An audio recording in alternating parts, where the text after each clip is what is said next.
Itu bukan emosi belaka. Emosi mana bisa mengubah karakter. Perasaan itu enggak punya power.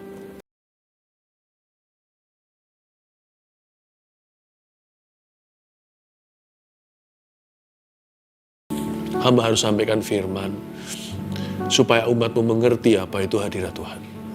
Beri hamba kemampuan mengutarakan apa yang hati tidak bisa lidah tidak bisa gambarkan, hati bisa rasakan. Sampaikan sabdamu, Roh Kudus, sembunyikan hamba di balik salib Kristus. Dalam nama Yesus. Amin. Amin. Oh yes, Lord. Beautiful is His presence. Satu hal yang kuperlu, satu hal yang Anda perlukan, satu hal yang kurindukan, hanyalah hadirat Tuhan. Itu yang saya mau bicarakan dengan Anda saat ini. Ambil Alkitabnya, demikian pula catatan. Kita akan mencoba mengerti hadirat Tuhan yang tidak bisa digambarkan. Kuperlu hadiratmu adalah topik kita di saat teduh kali ini. Buka dengan saya di Keluaran 33. Kita akan lihat nanti, kita baca apa sih maunya Musa. By the way, kalau Anda belum subscribe, silahkan. Supaya hidup Anda terus dibangun ya lewat channel ini dalam hadirat Tuhan. Keluaran 33 di Alkitab kita ini tentang Musa meminta penyertaan Tuhan di padang gurun. Tuhan ini lagi ngamuk. Tuhan berhak marah. Orang Israel berdosa, sembah lembu emas segala. Tuhan berkata gini, aku akan tetap akan menepati janji. Seperti topik saat teduh kita yang lalu, Tuhan yang tepat janji itu. Tapi aku tidak mau pergi sendiri. Aku tidak mau deket-deket sama kalian, kata Tuhan kepada bangsa Israel. Jangan sampai aku menghukummu. Karena kalian itu nakal. Banyak dosanya. Membangkang tegar tengkuk. Tuhan bilang sama Musa, sekalipun Musa hanya manusia, Tuhan menganggap Musa itu sahabatnya. Karena Musa itu selalu dekat dengan hadirat Allah. Tuhan berkata, aku tidak pergi ya. Biar malaikat yang pergi di depanmu. Lalu demikian respon Musa. Keluaran 33 ayat 15. Berkatalah Musa kepadanya, jika engkau sendiri tidak membimbing kami, janganlah suruh kami berangkat dari sini. Bukan itu yang aku mau. Aku bukan mau berkat-Mu. Yang kuperlu hanyalah hadirat-Mu. Lalu ayat 16, dari manakah gerangan akan diketahui bahwa aku telah mendapat kasih karunia di hadapan-Mu? Yakni aku dengan umat-Mu ini. Beda sekali ya Musa dengan orang-orang zaman ini. Kalau Tuhan cinta aku, sembuhkan dong. Kalau Tuhan sayang, kasih aku kekayaan.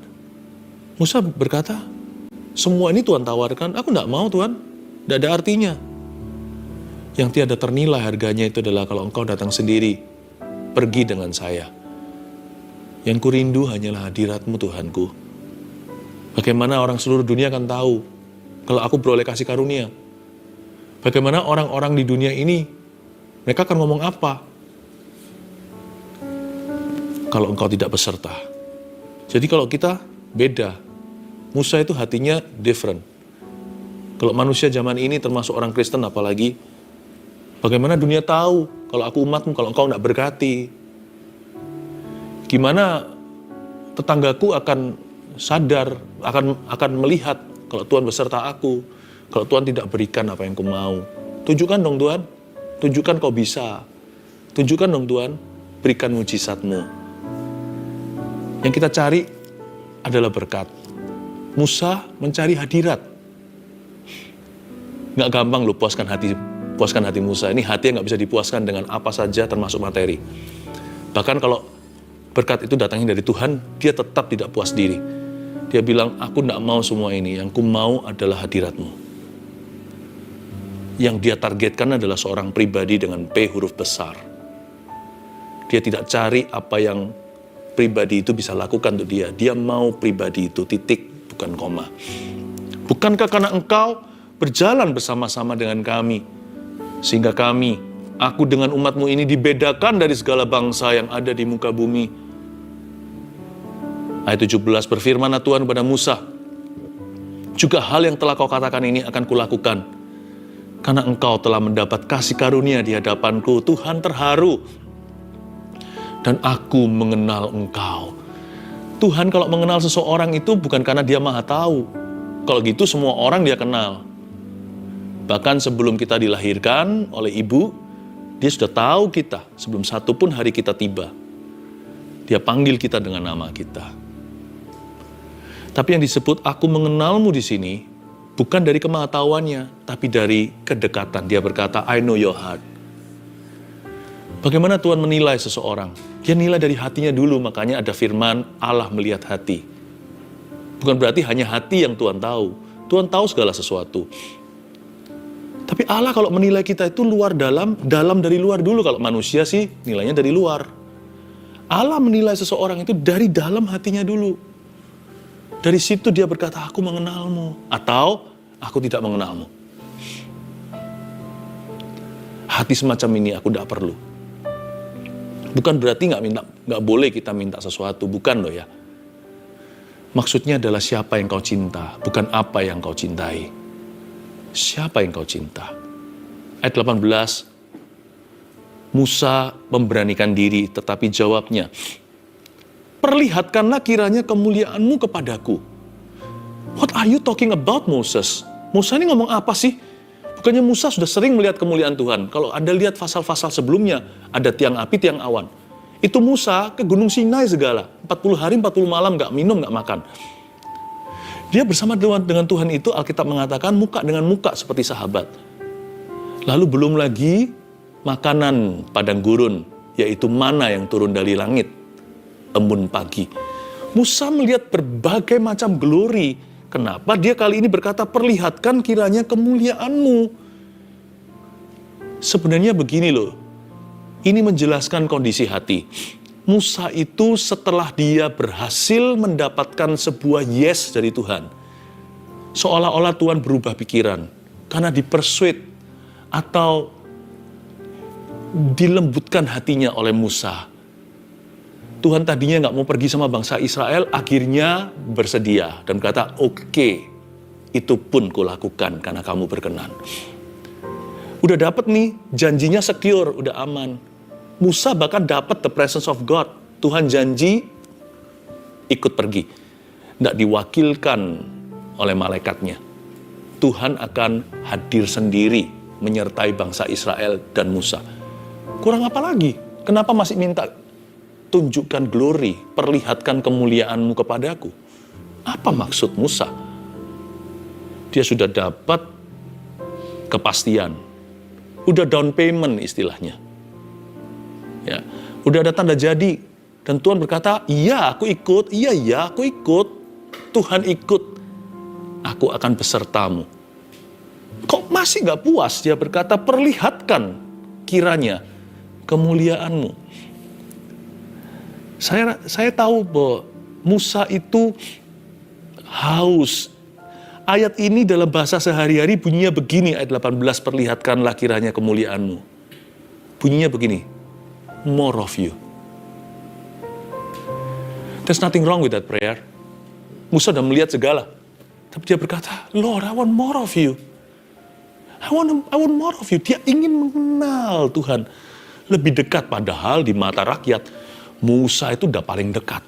Dia berkata masih jauh. Orang lain bilang dia dekat sekali sama Tuhan.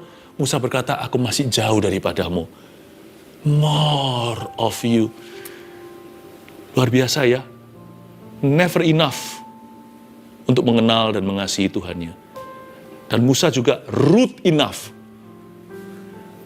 Mungkin saja saya imajinasi, malaikat-malaikat berkata, nggak sopan orang ini.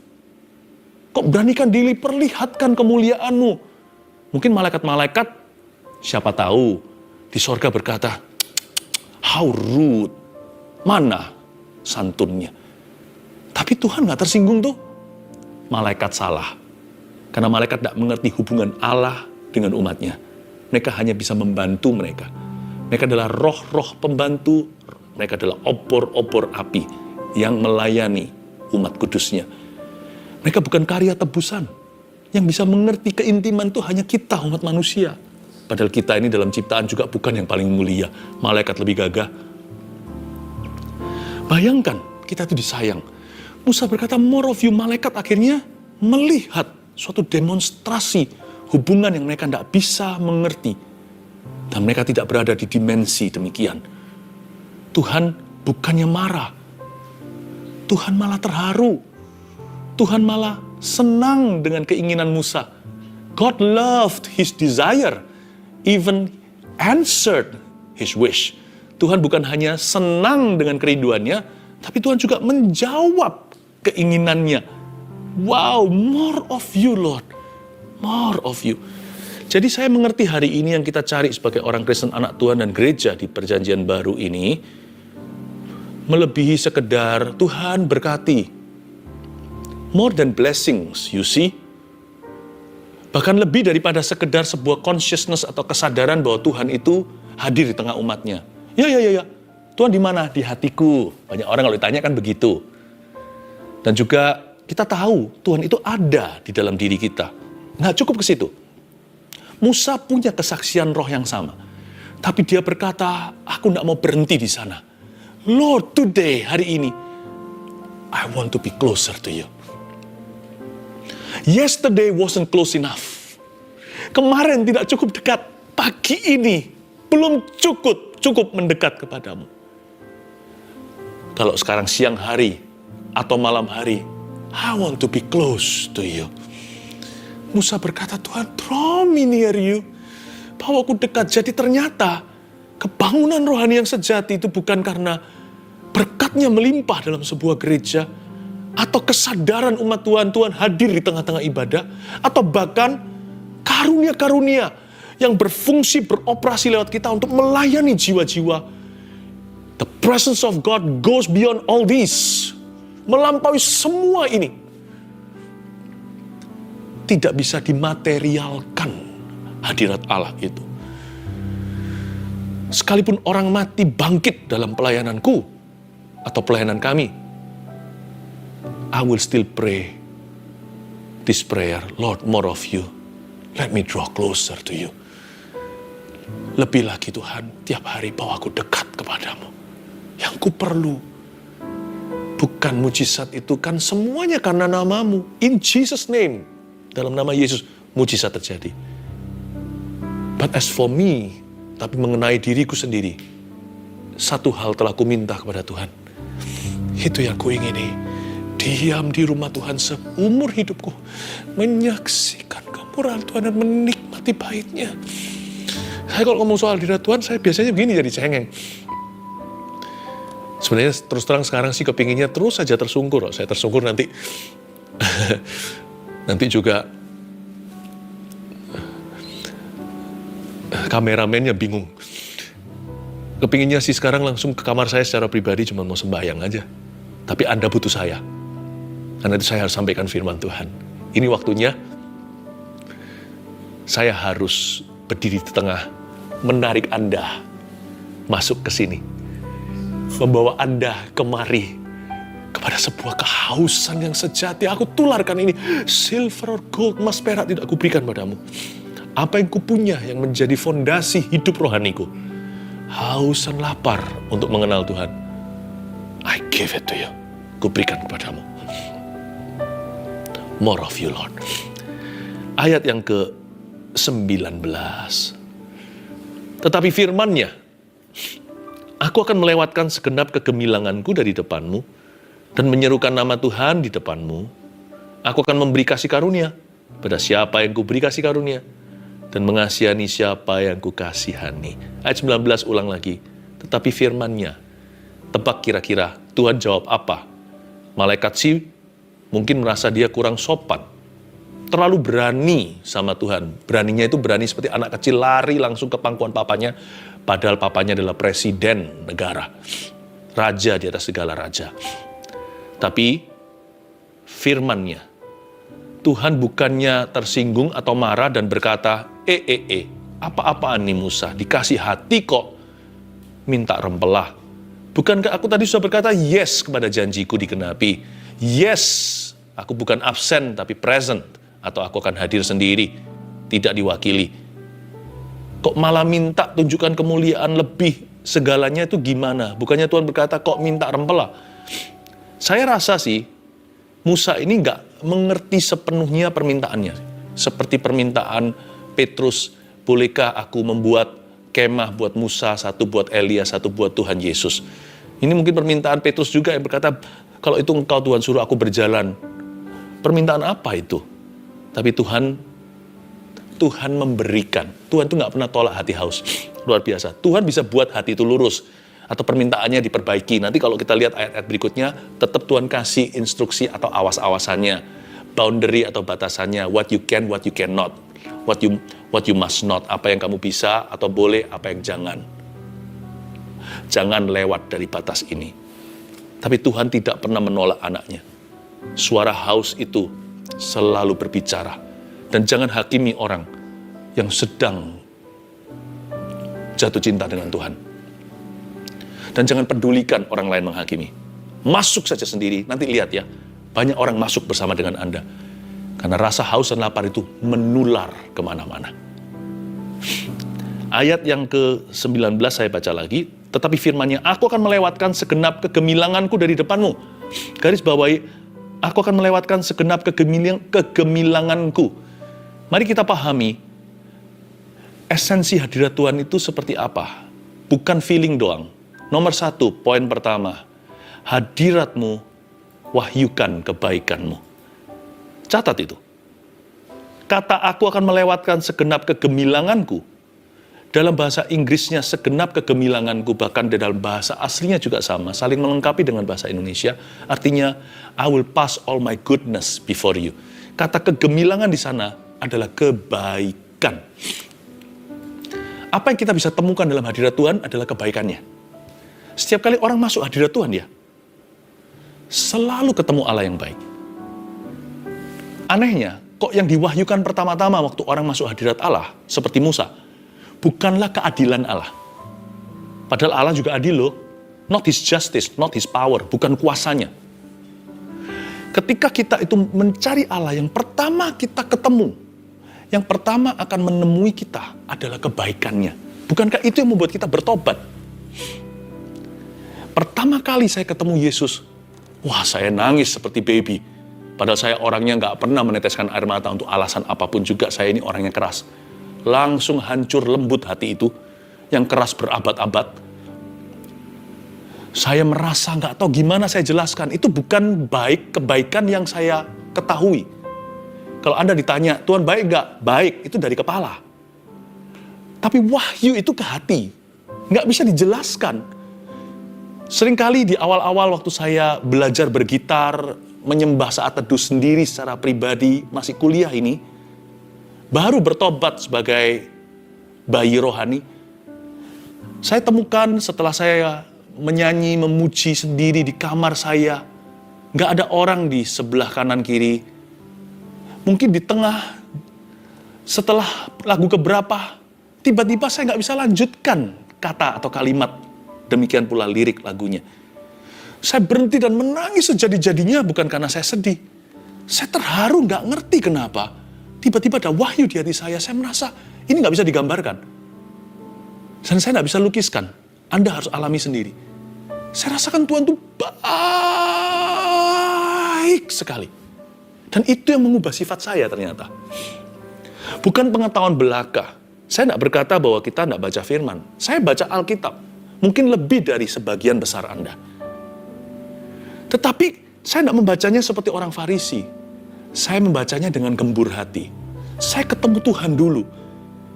Lalu biarkan Allahnya firman ini ajari saya firman, sehingga kepala saya bukan ahli Taurat. Itu yang mengubah sifat. Hadiratmu wahyukan kebaikanmu. Aku akan melewatkan segenap kegemilanganku. Itu yang membuat orang bertobat. Karena saya juga bertobatnya begitu. Dahulu, saya ketemu Tuhan, saya dijamah. Itu bukan emosi belaka. Emosi mana bisa mengubah karakter. Perasaan itu tidak punya power. Tetapi itu Roh Kudus, begitu dalam hati dan jiwamu. Dan itu hanya ditemukan dalam hadirat Allah, bukan pengetahuan belaka. Ngapain aja kalau dalam hadirat Tuhan? Bisa nyanyi, gitaran sendiri, atau dengarkan musik. Whatever it is. Yang penting hatinya haus untuk ketemu. Pasti Tuhan ditemukan. Caranya beda-beda. Yang selalu berpusat pada firman dan doa. Memuji dan menyembah. Nomor 2, aku akan melewatkan segenap kegemilanganku dari depanmu dan menyerukan nama Tuhan di depanmu, garis bawahi, dan menyerukan nama Tuhan. Poin kedua, apa yang kita temukan dalam hadirat Tuhan? Dan hadirat Tuhan itu efeknya apa dalam kehidupan orang-orang yang mencarinya? Hadiratmu buatku mengenal pribadimu. Jangan anggap Tuhan hanya serukan nama. Ada apa dalam sebuah nama? Segalanya, karakter, caranya. Coba kalau sekarang satu nama acara aja saat teduh, langsung pikiran Anda asosiasinya apa? Langsung kan macam-macam sesuai dengan pengalamannya. Ya, mungkin caranya dibawakan program ini, dampaknya dalam kehidupan Anda. Sebuah nama itu sederhana, tapi mengandung berbagai macam experience, pengalaman, encounter, perjumpaan, karakter. Hadiratmu buatku mengenal pribadimu, dengan P huruf besar tentunya Tuhan. When we enter God's presence, waktu kita masuk mencari hadirat Tuhan, Tuhan akan memberi kita insight and understanding, atau memberikan kepada kita sebuah pengertian yang bertumbuh setiap kali kita cari Tuhan akan siapa dirinya. Tuhan akan memberi kita pengertian tentang pribadinya, tentang caranya bekerja, dan tentang karakternya. Setiap kali kita masuk hadirat Allah, Tuhan memberi kita sebuah pemahaman yang bertambah tentang siapa Allah itu. Kita akan semakin mengenal pribadinya, cara kerjanya, dan juga karakternya. Hanya karena seseorang tahu saya contohnya, bukan berarti dia kenal saya. Istri saya kenal saya. Karena kita selalu bersama. Orang-orang yang Tuhan percayakan dalam kehidupan saya, mereka mengenal saya. Karena mereka meluangkan waktu bersama dengan saya. Bahkan kalau keluarga kan hidup bersama. You and me, kita harus hidup bersama dengan Kristus secara sengaja. Meluangkan waktu, menyisihkan waktu bahkan. Mengorbankan waktu, jikalau perlu. Untuk demi bersama dengan Kristus setiap hari sendiri, tidak terganggu. Dan itulah permulaan pengenalan yang bertumbuh. Hadirat yang dicari secara sengaja, bukan asal-asalan saja, bukan ikut-ikutan, tetapi orang-orang yang haus dan lapar untuk mencarinya, itu yang menghasilkan dan membuahkan pengenalan. Sehingga nanti dalam kehidupan sehari-hari, gak ada yang ajarin, kita bisa hafal aja, tahu aja cara kerja Tuhan gimana. Ada orang tanya sama saya, kok tahu itu kehendak Tuhan? Gak bisa saya jelaskan, tahu aja. Karena mengenal. Yang ketiga, lanjutkan dulu ya ayatnya. Ayat 20, lagi firman-Nya, engkau tidak tahan memandang wajahku, sebab tidak ada orang yang memandang aku dapat hidup. Wow, ayat 20 ini sebenarnya seolah-olah conflicting dengan ketika Tuhan menyebut Musa sebagai sahabatnya, yang dengan Musa Tuhan bicara muka dengan muka. Tetapi di Alkitab di ayat ini, Tuhan berkata, kamu tidak akan tahan memandang wajahku. Maksudnya begini loh, sekalipun Tuhan itu di kemah pertemuan Musa itu berjumpa muka dengan Musa. Musa berjumpa wajah dengan wajah, tapi tetap itu hanyalah partial glory atau kemuliaan sebagian. Gak ada satu individu sesoleh atau sekudus apapun yang tahan dalam sekejap memandang the entire glory of God. Seluruh kemuliaan Allah. Siapapun dia, baik Musa atau Elia akan mati berdiri kalau itu terjadi. God is too holy. Tapi ini hadirat Tuhan yang dinyatakan. Saya yang mengubah hidup saya juga, those glorious moments. Saya jadi ingat dua tahun yang istimewa in my life.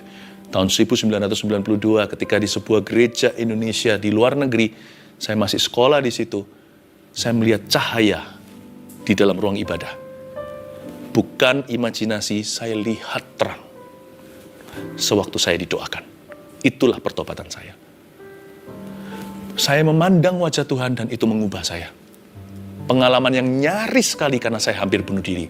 Jadi kesaksian seperti tadi, saya juga pernah di posisi itu. Saya hampir mengakhiri nyawa saya karena saya nggak ngerti tujuan hidupku. Tapi Tuhan selamatkan saya. Tahun 2001. Waktu itu di kamar saya, bukan di gereja. Ketika Tuhan kemuliaannya menjamah saya dengan begitu nyata. Sebuah pengalaman yang tidak perlu kita itu bergantung padanya. Hidup itu harus beriman. Beriman itu tidak harus melihat dulu atau merasakan sesuatu. Namun Anda juga boleh seperti Musa berkata, give me an experience with you. Perlihatkan kemuliaanmu kepadaku. Kasih aku pengalaman hidup.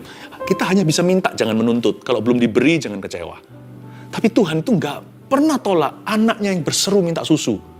Bayi yang teriak di malam hari, masa mama nggak akan berdiri? Tuhan yang menciptakan manusia dalam gambar dan rupanya. Laki-laki dan wanita. Di dalam Allah sempurna kasih ayah dan kasih ibu. He loves you. Ask from Him. Minta suatu jamahan. Lord, touch me. He will touch you. Biarin orang lain ngomong apapun. Wah, ngapain cari manifestasi atau pengalaman. Peduli amat. Setiap orang kehausannya berbeda-beda. Jangan hakimi orang lain. Dan janganlah dirimu dihakimi. Ini kesempatanmu. Ada lampu hijau dari Tuhan Yesus. Ask of me. And I shall give it to you. Saya mengalami itu tahun 2001 ketika dijamah sama Glory. Nggak usah saya cerita panjang lebar, pokoknya. Ketika saya menerima visi untuk merintis gereja-gereja. Itu yang menjadi visinya gereja yang saya gembalakan hari ini. Those 2 years, 92 and 2001, menjadi tahun di mana saya nyerempet kepada kemuliaan yang sebagian. Nggak ada orang bisa tahan mengalami kemuliaan yang lengkap. Tak terkecuali Musa. Ayat yang ke-21. Berfirmanlah Tuhan, ada suatu tempat dekatku, di mana engkau dapat berdiri di atas gunung batu. Garis bawah itu, ada suatu tempat dekatku, di mana engkau dapat berdiri di atas gunung batu. Temukan Horebmu. Kemungkinan ya, saya rasa ini kejadiannya di gunung Horeb. Di gunung yang sama, Elia juga berjumpa dengan Tuhannya, keluar dari goa, ditanya, Elia, mengapa kamu ada di sini? Ada apa? Apa yang kamu lakukan? Kenapa di dalam goa? Di tempat yang sama, temukan Horebmu. Ayat ini sebenarnya mengingatkan kita, karena firman-Nya, ada suatu tempat dekatku di mana engkau dapat berdiri di atas gunung batu. Temukan tempat yang fix. Waktu yang fix.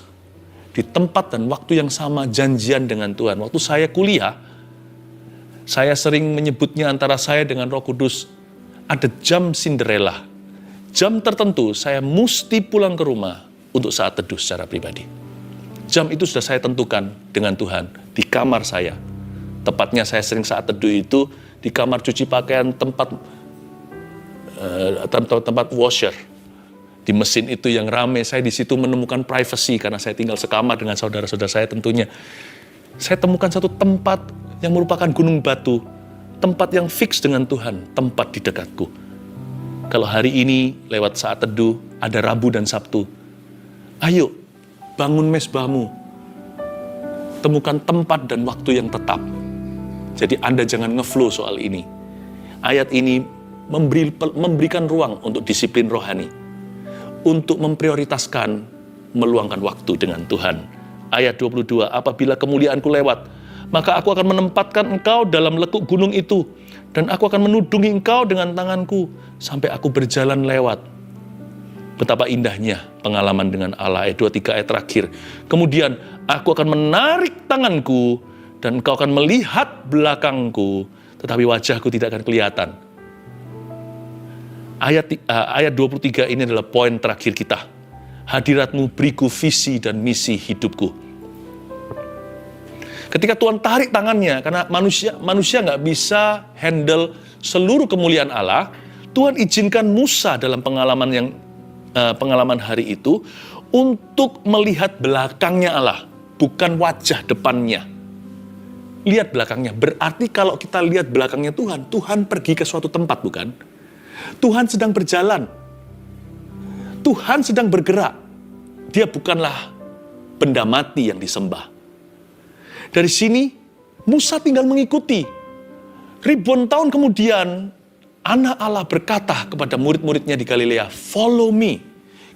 Siapa follow siapa? Kalau kita ikut seseorang, kita di belakang lihat punggungnya. Tuhan suruh Musa, you follow me. Dan dia tahu kemana Tuhan pergi, dia ikut ke situ. Itu berarti visi dan misi hidup Musa datangnya dari Tuhan, bukan dari kemauan dan keinginan. Hadirat Tuhan itu membuat kita ketika kita keluar, kita nggak bisa keluar dari hadirat Tuhan, tapi ketika kita saat teduh, lalu usai, atau seperti ini, secara korporat bersama hari Rabu dan Sabtu, atau yang nggak live nanti mengikutinya setiap hari, Bapak, Ibu, Saudara, keluar dari sini, dari hadirat Allah, you will know yourself better.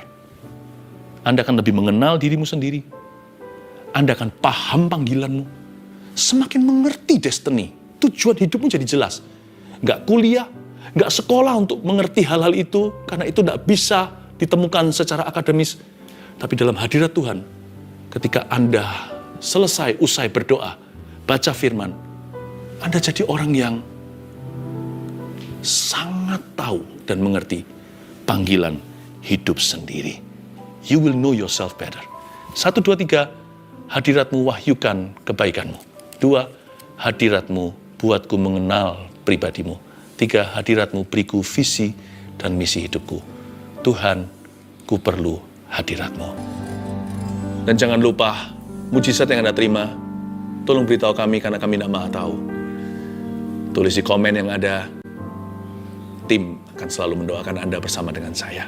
Terimalah berkat dari Allah Bapa, kasih karunia dari Tuhan Yesus, penyertaan Roh Kudus. Dialah Immanuel, Allah beserta, Dia hadir. Hadiratnya segala sesuatu bagi hidup kita. Tuhan, terima kasih untuk pewahyuan hadirat-Mu dalam hidup kami. Kami terima dengan iman. Dalam nama Yesus, amin.